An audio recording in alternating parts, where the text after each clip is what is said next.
Welcome to Friday Afternoon at the Manor, broadcasting from Manor Road Church. And my name is John Joseph Massandrea, and ready to introduce our wonderful host, Susan Johnson. Hi. So, hello everyone, thank you for joining us. We are happy to introduce, come on, friend, behave, Joel Fendelman, who is an award-winning filmmaker who has come up with several works, but the one we're going to focus on today is Man on Fire, which deals with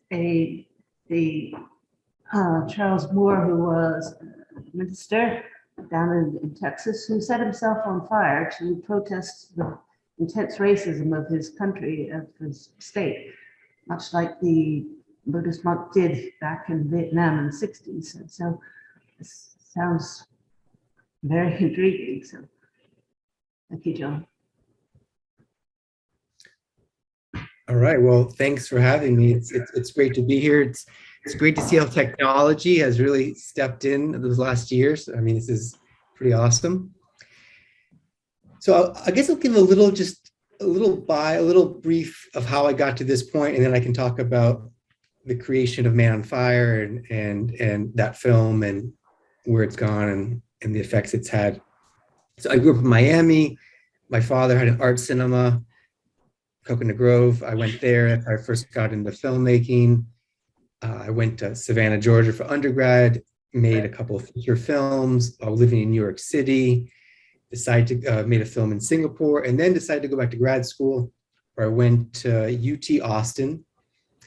And so my thesis film ended up being Man on Fire.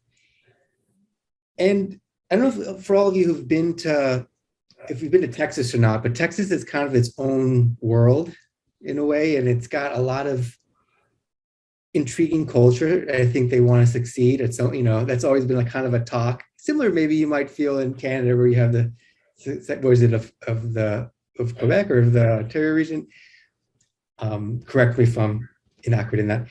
So Man on Fire was a journey for me in filmmaking, as I do in all my films, in wanting to learn about other worlds and learn about other people. And the whole idea in filmmaking is really to learn. I mean, I think in life in general is using these different vehicles. For me, it's film, it's art, to look as a mirror I can help heal myself and find a deeper meaning in life and, get to a deeper place of growth spiritually, which I imagine you all will identify with.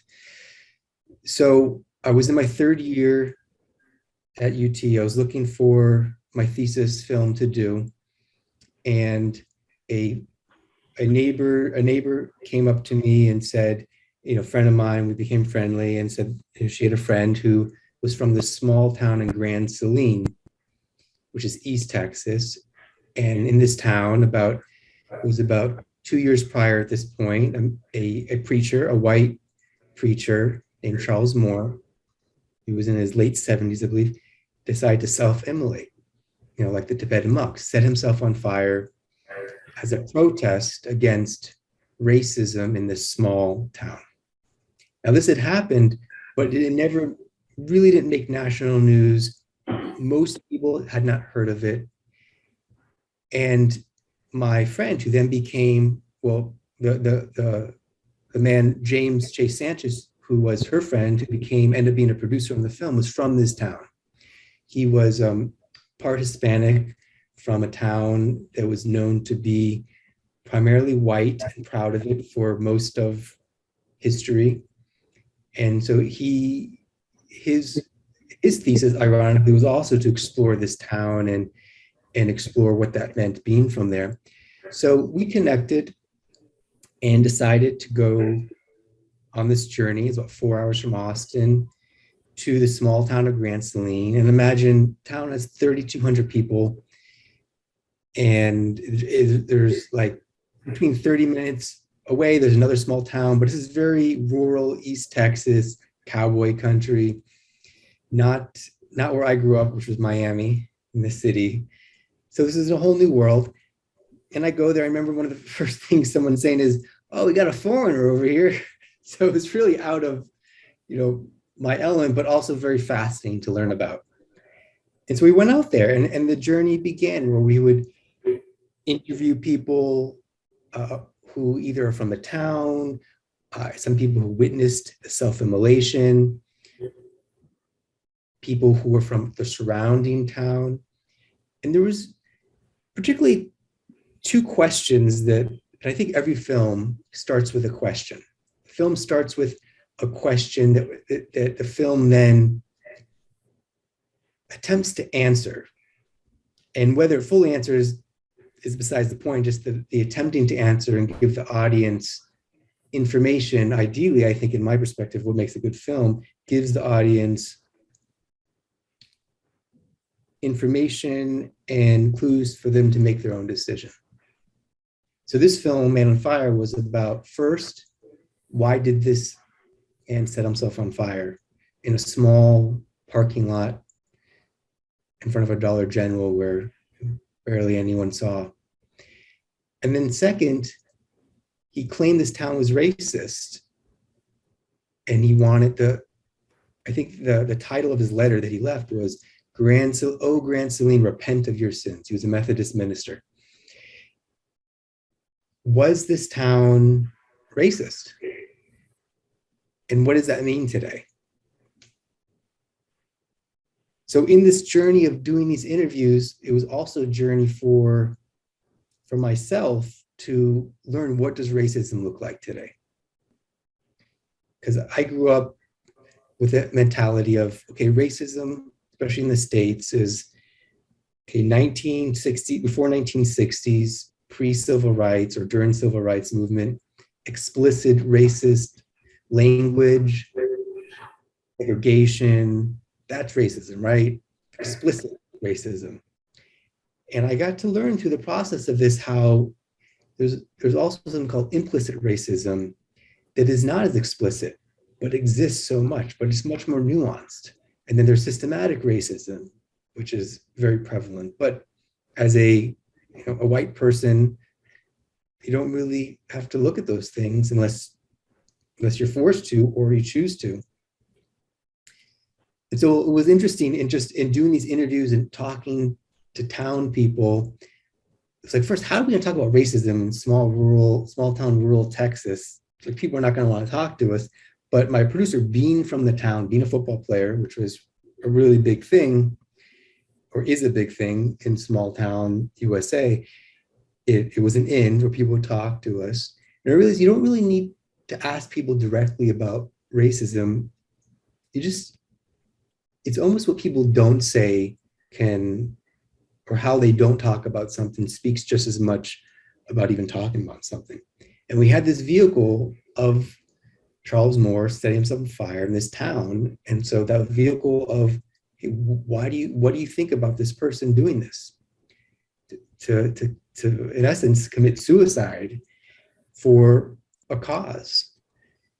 And so that was our tool. That was our inciting incident in film terms, where we can talk to people about this. It was fascinating for me because people would say things that I didn't really understand were racist. So it was a journey for me in learning about this. And thankfully, having my producing partner, James J. Sanchez, who was critical race theorist, so big term now, right? Critical race theory professor, and obviously being a person of color himself, could really talk about this in great length. What does it mean? Like when someone says, I don't see color, that's a lot of people say. Or you'll see in the film, for people who've seen it or are going to see it, someone would say, people have their own church. Black people, they go there, we go here. What's the problem with that? Just little subtle nuances that would say, or someone would say, there's no more racism. We had a Black president, right? Barack Obama. He was the president at the time. So there's just little things you start to pick up and learn and see how people, or a white person saying, I don't see racism. I've lived here. I never see it. I just don't see it. But then you go to 20 miles out where Black people do live, because this town was known for Grand Saline for being an all-white town. and having these sundown town signs, which is a sign in front of towns at the entrance and the exit, or both entrances, saying don't let me see, with some expletive about like, don't let me see your Black people here, but much more harsh way of saying it, after sundown. And so those are all across the US, not just in the South, actually even more in the Midwest. But that that was something this town was known for. It's known for being racist. And you see in the surrounding communities, African Americans talking about how they just won't go to that town. They'll jump over it if they could, because it was just known for. So it brings up this question about, and then these stories, these folklores about things that would happen to Black people there. And so the film explores, were these stories folk, or were they historical? And there's not enough proof to really to say they're historical, but everyone knows and they're repeated. And to this day, you have students and kids and children being taught these stories. And so what's the reason for that? Why are the racist stories continued to be passed on? Even if the town claims they're fake, there's something to be said there. Is it because we want to keep Black people out? Would be one train of thought. Or, I mean, I don't know. It's just interesting. It's fascinating. So that was the exploration of the film and making that. And we went there for 7 trips over a year, or 6 trips over a year, and talked to people who would talk to us. We got to interview a few people who witnessed the actual self-immolation. And then we got to interview people. The other thread of this story was really learn about who Charles Moore was, this lifelong activist who in his late years in life wanted to use his life as a form of protest, which was very in line with his whole life, and do it in a way that is very, I mean, horrific in many ways, but it is a form of protest that is, you could say, arguably successful in history, especially, and still happens today in Tibet, where they're protesting China. And I mean, it happens many times throughout the year. So it's a forum. And I guess we're here today because, and I've here today and I've spoke, I want to say 100 times or more about this film and what it is talking about, the making of it and what it means, because Charles Moore did that. So it's interesting, but he did it in a place that there was no news coverage. It was a small town. I mean, it's just fascinating and baffles me. And I don't know what he thought. Maybe there'd be more press, or he thought there would be, I don't know. Sometimes maybe the act, we can't think about the results, and the act is, the value is within the act, and just know that the God will take it to where it needs to be. So yeah, I'd like to put out there, and I can keep talking about stories here and there, but I don't know, I mean, particularly if there's any particular questions, if you think, John Joseph, that might be good angles to take this with, philosophize about. Lots of questions. Yeah. I'm just going to just shift. There we go. Okay, great. We can both see each other at the same time. Good. And yeah. Good.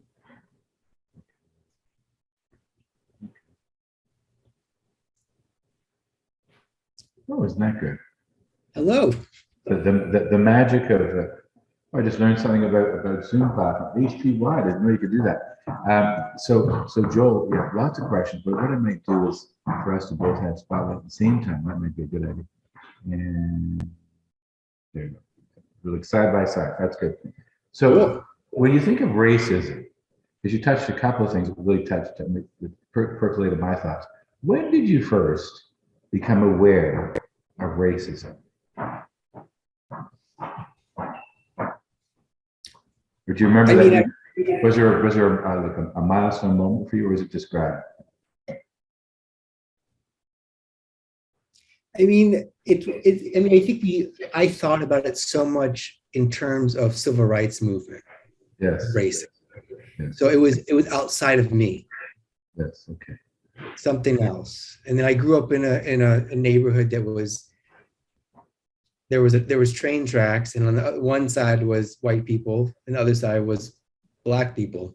Yes. And that's how it was. And you just didn't go, or when you drove through that side, you locked your doors. But it was just such a part of, I didn't think about it other than, oh, this is what life is. And Right. I didn't think of it. I thought of it as like an economic thing, like, oh, that's just, they tend to be poor. I just thought it was coincidence. And then I didn't really look into it more until actually more recently in my life. It's like, oh, wow, that was segregation in its form. So yeah, I can certainly understand it. I guess for me, when I think of the series Roots, was a real turning point for me in becoming more aware. And like, I think you're younger than me. You may not remember Roots, but Roots was a mini series before there was a lot of them. And it's interesting nowadays. You probably talk about Roots in school, but of course now then it was. I watched it because it was on television. That's what I did. And for me, it helped me that slavery was wrong. I mean, basically came out of Roots, and that was a bad period of history. And also reminds me, as you were talking, when I was in high school, I had a friend who was from India, and her name was Rose Rodriguez. So she had sort of a Spanish-ish sounding name. And when we'd often study together. I remember bringing her over to our house, but I told my dad she was Spanish. I didn't say she was from India because I somehow I knew I wouldn't have used the word racist. I knew my dad was prejudiced just by how he talked. And I remember that. But it's like I just saw people as they were. And but I still remember that. And I think, okay, later on I challenged my father on some of his perspectives, but then when you're a teenager, not as much. But you remind me of how powerful that can be. And you also think of this first son of this minister, and you think of what he did, and you remind us that he did this, but the media didn't pay attention. But you reminded me right away of another incident where a woman did something similar but different, and the media paid attention. It was the women's right for vote movement back in Britain, and it was because Mrs. Pankhurst threw herself in front of the horse of the king of the day because the women's votes movement had no traction. And she wanted to have traction. And maybe that's a bit what the minister was trying to do. But now, because of your film, there's more traction. Yeah, I still baffled as why he chose to do it in the parking lot in the small town. Because he actually was going to do it in Dallas. There's Southern Christian, I'm blanking on the name, but a big Christian university there that he went to. Yeah. And he was going to do it in there, and then it would have got major attention, and he decided not to. He felt he just didn't want to bring that sort of to the beautiful grounds. He wrote in a letter about it, why he didn't do it. He was a very thoughtful person. He was yeah. But so it's interesting because you think of that.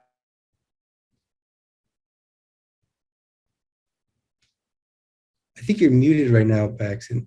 Oh, okay. I wonder how. Oh, now you're good. Okay, can you hear me now? Yeah. Okay, good. Would you call him a secular Messiah?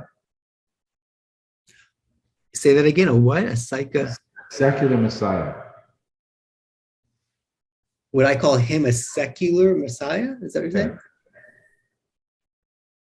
I guess what does it mean to be a secular Messiah? So I guess it's a concept I've heard a lot, but it made me, I'm become more aware of it in some of the films, in the fiction films, where the hero figure has a Messiah-ish, but it's not religious. It's more about a secular redemption, freeing people from a limited perspective, maybe from being less than and encountering something more than. And when I say secular, he wasn't trying to bring religion to people, but he was trying to bring to awareness of their internal racism by doing that, by doing what he did. And so in a sense, he's not talking about Jesus or anybody. He's talking about injustice. Yeah. Yeah, that's interesting. I always think that religion at its best is that, right? Just getting to It the is. core. It is. Yeah. I mean, ultimately, religion was meant to point us towards how to transform society. Unfortunately, some religions focus. It was a bit like a navel gazing. Okay, now we're about all over the corner and forget about the rest of the world.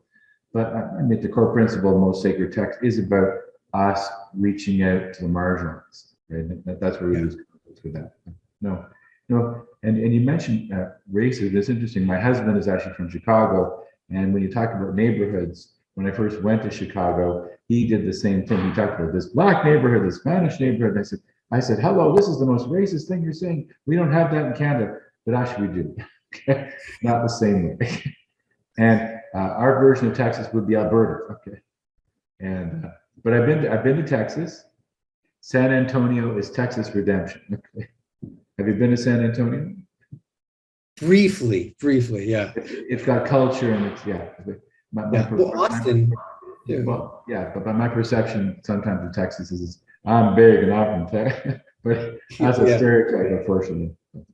Yeah. So, but then you have anti-racism. But then, what encouraged you?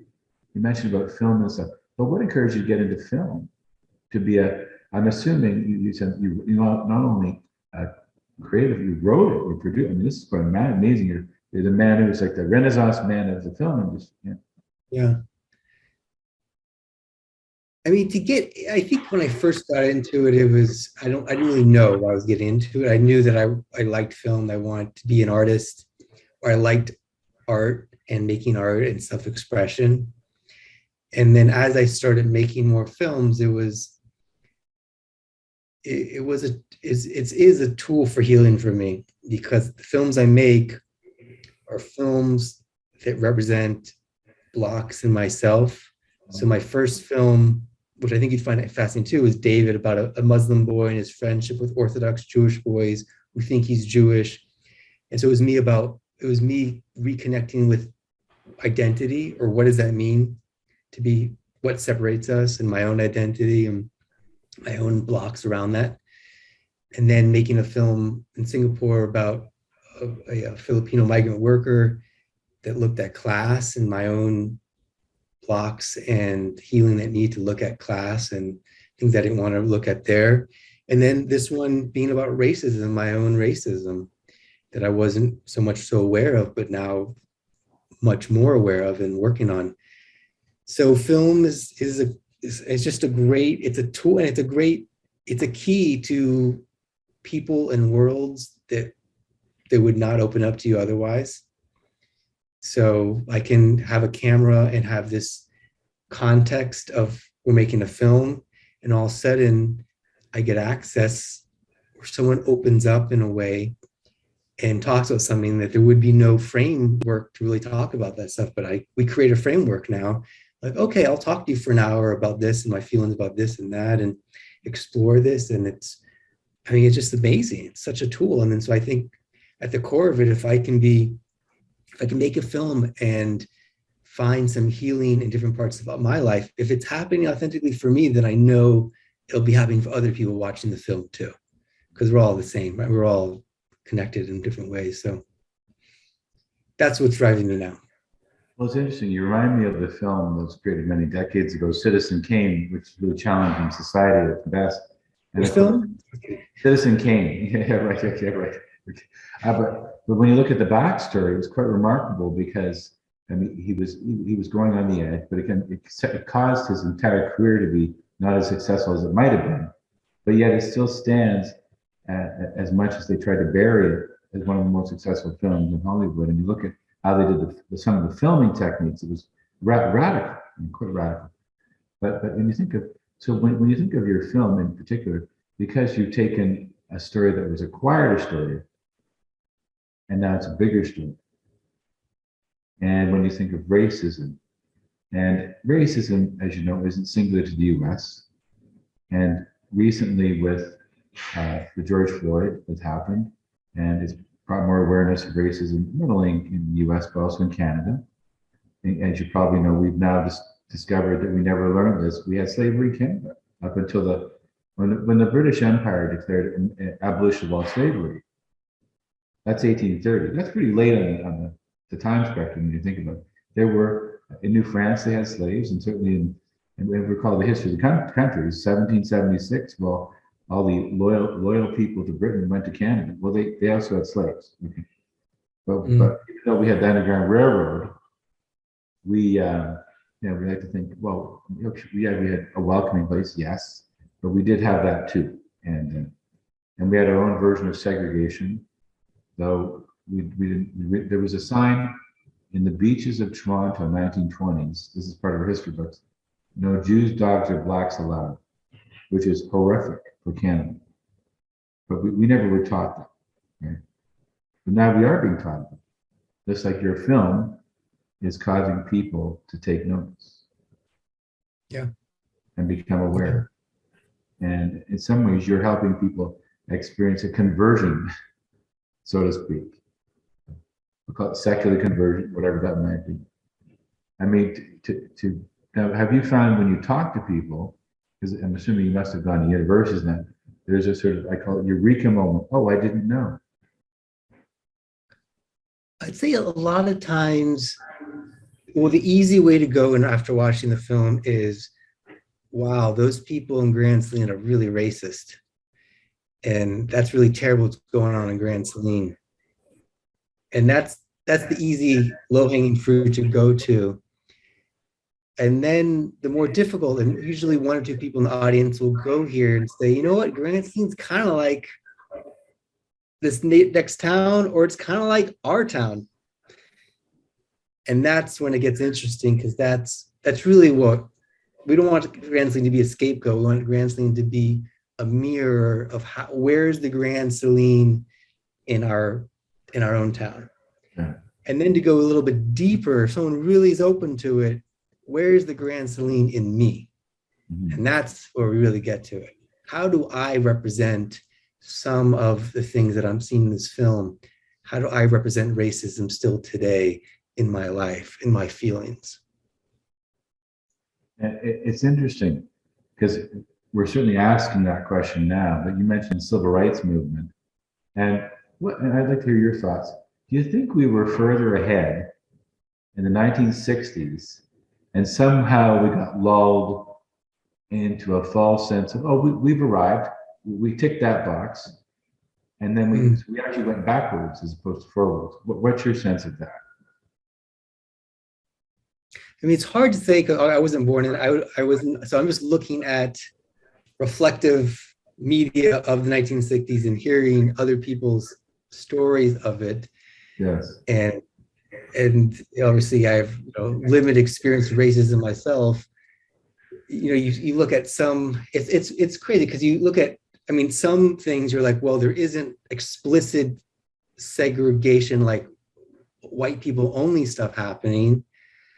But then you're looking at people are getting killed by the cops like George Floyd, and it's just because body cameras, they really seen a witness to it. And I was like, wow, did that really change? I mean, you get when someone particularly of color or an African American says stuff hasn't changed, like I could understand that. Yeah, I get that, because it doesn't feel like it when you see that through that lens. So, yeah, I mean, because what I remember, I commented to somebody, I think what happened with the George Floyd piece and others is that now we have smartphones who can capture it. I think it was always happening, but there was no proof. Exactly. He said, we said, you said, they said. Now you can't, because you can't lie from a video. You can't. I mean, you see something, a physical action happening. I guess the key part is how do we, and like your film is a way to shift towards changing inside, to own whatever that racism is. Now you must be then doing talks and hoping at universities and other places that's happening. That's right. Where people are talking about. Yes. Yes. Yeah, I mean, people, they really get, when I've talked about the film, the Detroit, they didn't get too much into that, more about just a reflection on their own community, more so is where we'd get to. Okay. Yeah. Right. Yeah. But I watched the movie Mississippi Burning a couple of months ago, and if you've seen it, Yes. and I was so blown away by the rhetoric being so identical, especially with the politicians, Oh, yeah. and they had these little snippets that were, I don't know if they were real interviews of people in town or mock interviews, but how people would respond to that incident in Mississippi Burning, where the three activists were killed, was like so like today, like, oh my God, this could be made today with these same rhetoric, and it's exactly the same.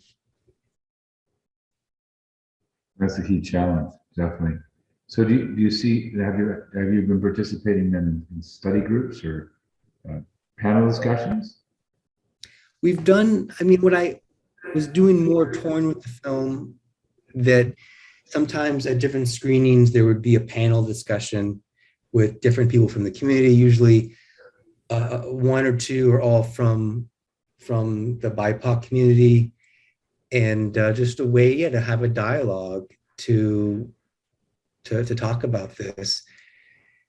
And then obviously with COVID, it's been more Zoom and virtual screenings, Yes. but the film, it's still a tool, and it's also, it can be used many ways. One also is just, how do we look at protest? What is the efficacy of this type of protest? I think that gets sometimes, I don't say it's controversial, but people have different feelings about self-immolation as a form of protest, and if we use the, well, you could have done more if you stayed alive, and I don't know, it gets interesting. It's very complex. And then obviously there's religious elements to it too. Right? It's interesting because it reminds me of the idea of dying for the cause. And I remember hearing Judy Garland sing the Battle Hymn of the Republic, which is now considered more pro-war, but when you sing it in the context of civil rights, it changes how you perceive the life. I mean, trampling out the vintage where the grapes are. So you're actually trying to end racism. You're trying to end indifference, trying to end ignorance, trying to end seeing it as a battle. And perhaps this is what the minister was seeing that. But what you almost ask the question, I'll ask you, when do you die for the cause?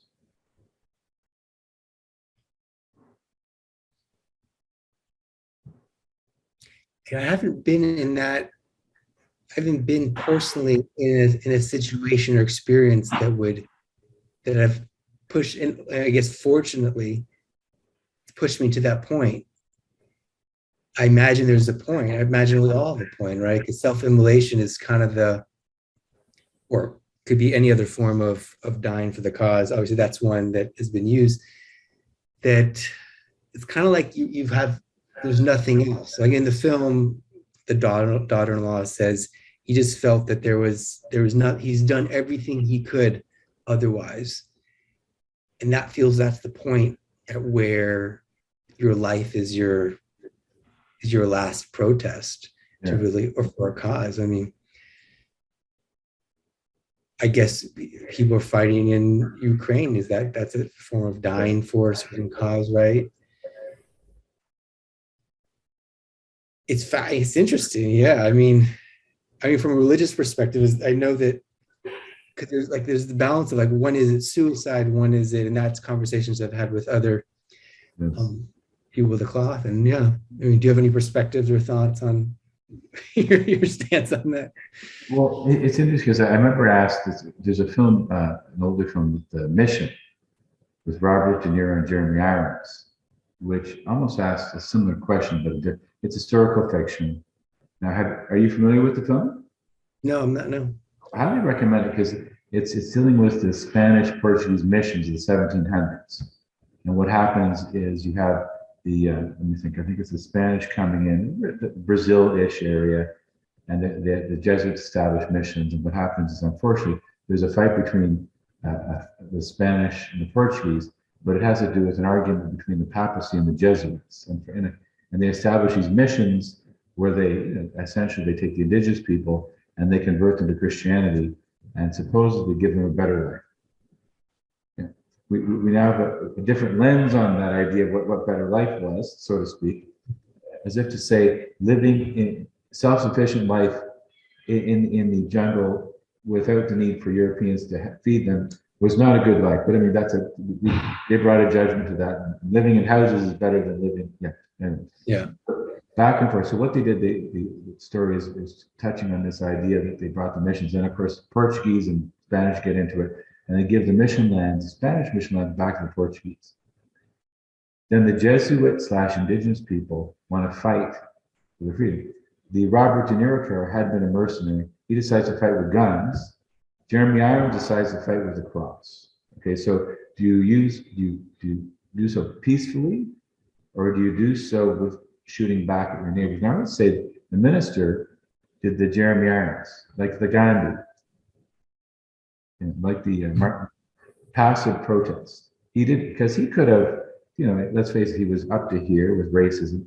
He could have gone in fully lock and load, ready to take the town out, right? But he didn't do that. He sacrificed. And I thought, to me, like a Gandhi, or even maybe like a Mrs. Pankhurst. And so at what point do you decide to do that? And ultimately, peaceful protests can make a bigger impact than violent protests, right? As we see. Yeah. And certainly Gandhi was a good example of that. And even Martin Luther King, when you had the Black Panthers, on the other side, who wanted a revolution, and Martin Luther King was very much peace. Yeah. Mm-hmm. So or Bonhoeffer in the beginning.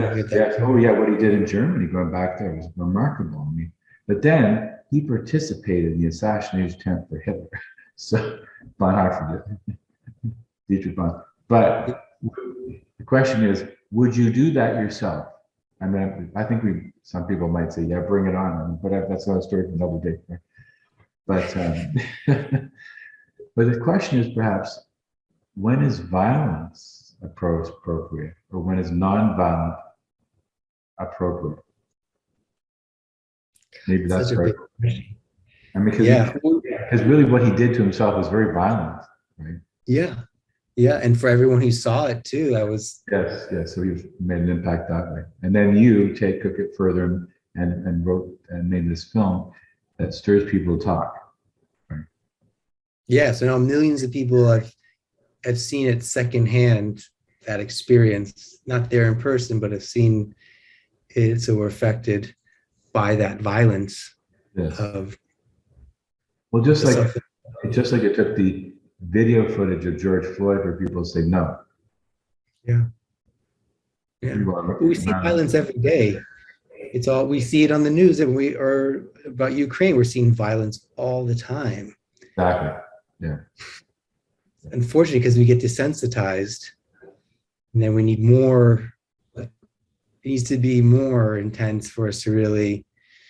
But I thought it was interesting. And I put the quote at the end of the film where Charles Moore's own quote saying that the one thing that really, I'm paraphrasing, pushes people is when innocent people are killed or hurt. That's the one thing that moves people. And it's so true. Yeah. It's innocent. There's some, I guess it must be in our DNA of that's not okay. Maybe it's the maternal, paternal caring for the vulnerable. Yeah. I don't want to hug the mic. I see Gary. Gary, you're on the line. Did you want to ask a question? Maybe not. Okay. Now, Suzanne, did you have a question? I'm sure you're a very deeply thoughtful person. Yes. Susan, just make your way up to the Johnson, make up to the right mic, and you must have you been part of film festivals? Was your film? Yeah. I did mostly the American film festival circuit. Right. Yeah. So I think Susan wants to ask a question. Just, going back to wondering if we're not being desensitized to such things. I mean, this was 2014, and yet we just see so many horrific things online and everywhere. And I'm just wondering, is there, you argue both ways. Does this work? Does this not work? Does it only work temporarily? Is there something that would work to, or is it just going back to just chipping away slowly? You think of water dropping on a rock, if it goes on long enough, hundreds of years, it will erode it away. But the here and now, I mean, you can't argue with success, and there are times when violence does work, but then you've got the problem of, do you attack the source and make them a martyr, or do you let them hang themselves? And so I guess what I'm asking is, what's your take on violence as a form of protest? It seems like at some point that's what pushes the needle, right? I don't think, or when people protest and end up ransacking their own neighborhoods or this and that, I don't think because people want to destroy neighborhoods, but it's just kind of the last straw we need. Yeah. And so it seems like it is effective to some, not that I'm a scholar in protest or this and that, but it seems like there is forms of it that can offer effectiveness for change. But it also seems like it's a fine line too.